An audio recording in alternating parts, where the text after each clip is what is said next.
In this video, we are going to talk about how to fix Frigidaire countertop ice maker, add water error, sensor clean, and prime fix. Fix one, turn off and unplug the ice maker. You have to press the power button to turn the device off and unplug the device from the wall outlet, and you have to wait 5 to 10 minutes to allow the system to reset. This process helps to clean minor sensor errors. Fix 2, clean the water sensor and float. You have to remove the ice basket and open the lid. Then empty the water reservoir completely and check inside the tank for two small metal progs, the water sensor.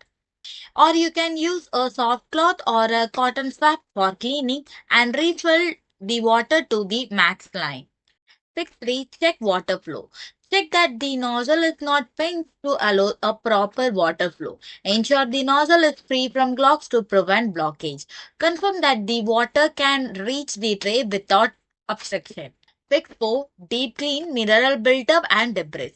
Mineral and debris can clog sensor over time. Prepare a cleaning solution using water and a small amount of white vinegar. Pour the solution into the reservoir and cycle without producing ice. Then drain the reservoir and rinse it with a clean water. Perform several rinse cycles to ensure thorough cleaning. So doing all this stuff will help you to resolve the issue. Thanks for watching.